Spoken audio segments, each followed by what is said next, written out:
تخيل انك صحيت بدري وشيلت شوية القمح على ظهرك ونزلت السوق وانت مبسوط، مش لان معاك ذهب، لكن لانك متأكد ان شوية القمح اللي انت شايله ده هيخليك ترجع بكل اللي ناقصك. جيت وقفت قدام واحد بيعمل جزم بايده، قعدت تبص عليهم لحد ما لقيت واحدة عجبتك، رحت حاطط شوية القمح قدامه، فالراجل ابتسم وبص على القمح وبعدها بدأ يهز راسه وقال لك سامحني انا عندي قمح يكفيني. طبعا انت هتستغرب وهترجع تشيل شوية القمح تاني وتمشي، تدخل على تاجر تاني وبعدين تاجر تالت، وفي كل مرة ترجع شايل نفس الشوال. الغريب ان اللي معاك كان ليه قيمة، لكن القيمة دي ما كانتش كفاية انها تخليك تشتري اللي انت محتاجه. ومحدش في السوق كان شايف ان الموقف البسيط ده هيبقى بداية واحدة من اكبر المشكلات في تاريخ التجارة. لكن لو كل مرة الشراء فيها هيبقى بالصعوبة دي، ازاي الاسواق فضلت شغالة؟ كل منتج في حياتنا ليه حكاية، وكل حكاية بدأت بمشكلة، وفي كل مرة البشر كانوا بيلاقوا الحل، العالم كان بيتغير. أنا خالد رمضان ودي كان يا مكان. بعد سنين الأسواق كبرت وبقى فيها قمح وزيت وأخشاب وفخار وقماش وحاجات أكتر بكتير من الأول، والمفروض إن ده كان يخلي الحياة أسهل، لكن اللي حصل كان العكس تماما. الراجل ده محتاج قماش، وصاحب القماش محتاج فخار، وصاحب الفخار محتاج ملح، وصاحب الملح مش محتاج غير قمح. فجأة شراء حاجة واحدة بقى محتاج رحلة كاملة، ولو شخص واحد بس في الرحلة دي قال لأ، كل اللي قبله ضاع. كل لفة في السوق كانت بتضيع وقت، وكل صفقة بتفشل معناها إن في حد هيرجع بيته ببضاعته اللي نزل بيها من غير ما يجيب الحاجات اللي كان محتاجها. ومن غير ما حد يحس، المشكلة ما كانتش في القمح ولا في الزيت ولا في القماش، المشكلة كانت أكبر من كل ده. لكن الغريب واللي دايما بيحصل إن البشر ما استسلموش، بدأوا يدوروا على حل، وحلهم الأول صدقني هيبقى مختلف تماما عن اللي انت ممكن تتوقعه. لكن لو الحل ما كانش الفلوس كان ايه؟ وده اللي هنشوفه في الفصل اللي جاي. بعد فترة الناس بدأت تفكر، اكيد في طريقة اسهل من اللفة دي كلها، اكيد في حاجة كل الناس محتاجاها، لو لقيناها يبقى حلنا المشكلة. الصياد ده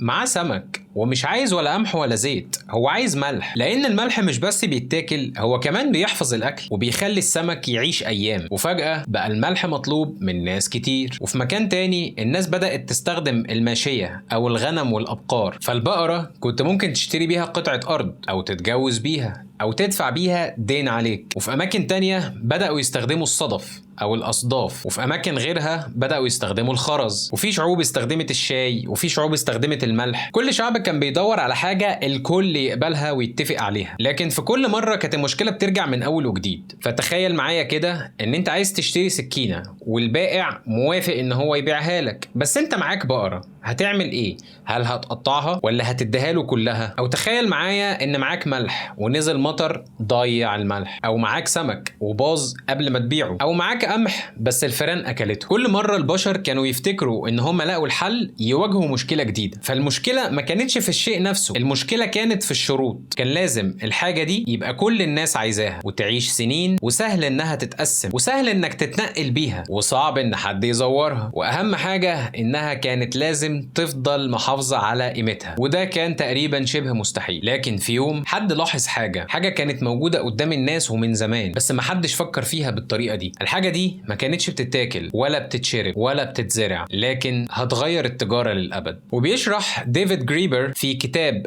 That the First 5000 Years إن البشر جربوا عبر التاريخ وسائل تبادل مختلفة حسب احتياجات كل مجتمع، لكن أي وسيلة كانت بتفشل لما تعجز إنها تحقق قبول عام أو تحافظ على قيمتها في كل موقف. الناس بصت للذهب وقالت ده جميل، لكن الجمال ما كانش السبب، وبصوا للفضة وللنحاس وقالوا إن الحاجات دي مش بتبوظ ومش بتتعفن، وسهل إن احنا نتنقل بيها، وسهل إن هي تتقسم. وفجأة بدأ المعدن يبقى ليه قيمة، مش لأنه بيتاكل، لكن لأن كل الناس مقتنعة بقيمته. والأول مرة الصفقة خلصت في ثواني، مفيش لف، مفيش انتظار، مفيش سؤال انت محتاج ايه، بقى السؤال هتدفع كام. والفرق بين السؤالين دول غير التاريخ. لكن كان لسه في مشكلة، ازاي تعرف ان قطعة المعدن دي ذهب بجد، مش نحاس ومش مطلية ولا وزنها ناقص؟ فكل عملية بيع كانت بتبدأ بميزان، وبعدين حد يختبر المعدن، وبعدين حد تاني يتأكد من النقاء. يعني التجارة بقت أسرع، لكن الثقة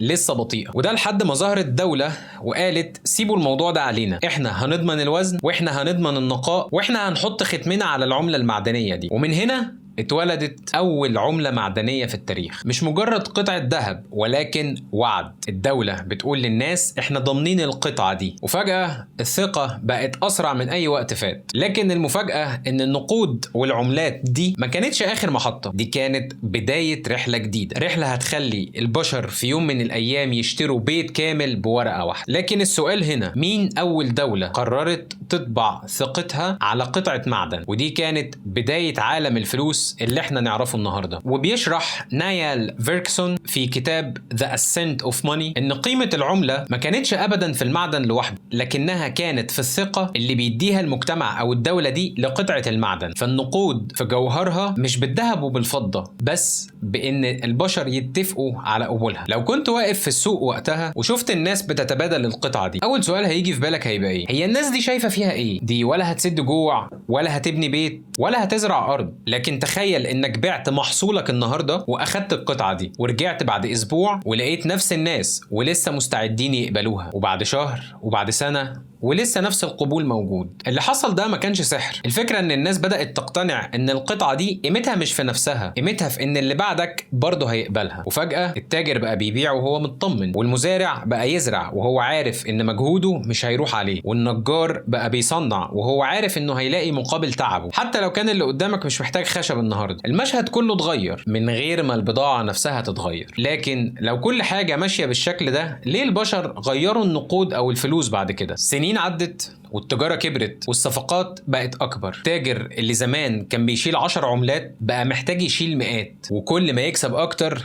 كل ما الحمل يبقى أتقل، وكل ما الرحلة تطول كل ما الخطر يزيد. دلوقتي المشكلة ما بقتش إزاي أبيع، المشكلة بقت إزاي أحافظ على قيمة اللي معايا لحد ما أوصل. ومرة تانية البشر عملوا نفس اللي عملوه من آلاف السنين، ما استسلموش للمشكلة وبدأوا يدوروا على حل جديد.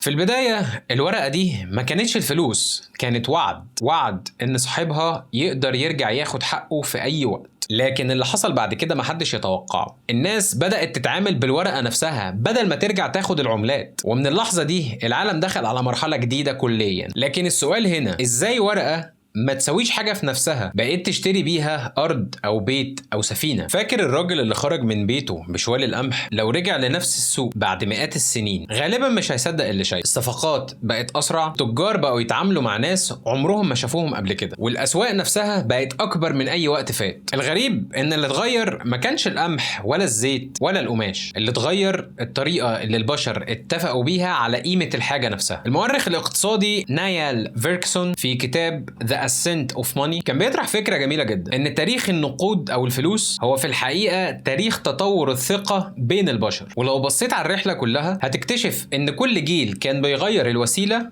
لكن الهدف كان واحد، ان التبادل يبقى اسهل واسرع ويوصل بين ناس عمرهم ما عرفوا بعض قبل كده. يمكن عشان كده النقود ما غيرتش التجارة بس، هي ساعدت انها تكبر وانها توصل لاماكن ما وصلت لهاش قبل كده. لكن بعد كل الرحلة دي لسه في سؤال واحد، ايه الاختراع الحقيقي؟ الفلوس او النقود ولا الفكرة اللي وراها؟ في اول الحلقة كنا فاكرين ان المشكلة ان الراجل معهوش فلوس، لكن الحقيقة انه كان معاه قيمة. المشكلة بس انه ما كانش عارف ينقلها لغيره بسهولة. وعلى مدار آلاف السنين البشر ما فضلوش يطوروا النقود لانها جميلة او معمولة من الذهب او الفضة. في كل مرة كانوا بيحاولوا يطوروا حاجة واحدة بس، وهي طريقة نقل القيمة من شخص لآخر. ولو بصيت للموبايل اللي في جيبك دلوقتي هتكتشف ان الرحلة لسه ما انتهتش وانها لسه مكملة. يمكن الوسيلة اتغيرت لكن الهدف زي ما هو والفكرة زي ما هي. كنت قريت اقتباس للكاتب جاكوب جولدستين تقريبا في كتاب The True Story of Made Up Thing، وكان بيعرض فكرة قريبة من المعنى ده. قيمة النقود مش جاية من الشيء نفسه، لكنها جاية من قبول الناس ليه واستخدامهم ليه. وده يمكن يخلينا نبص للنقود بطريقة مختلفة شوية. هي مش أغلى اختراع عمله الإنسان، لكن يمكن تكون واحدة من أذكى الأفكار اللي ساعدته يتعاون مع ملايين البشر من غير ما يعرفهم. ولو في يوم وانت بتدفع تمن حاجة بكارت أو بالموبايل، افتكر إن الحركة البسيطة دي هي آخر فصل في حكاية بدأت من آلاف السنين في سوق صغير مع راجل شايل شوال القمح على ظهره. ولو عجبتك الحكاية اشترك في القناة، لأن دي كانت مجرد البداية. كل منتج في حياتنا ليه حكاية، ولسه فيه حكايات كتير محتاجة تتحكي. أنا خالد رمضان، ودي كان يا مكان.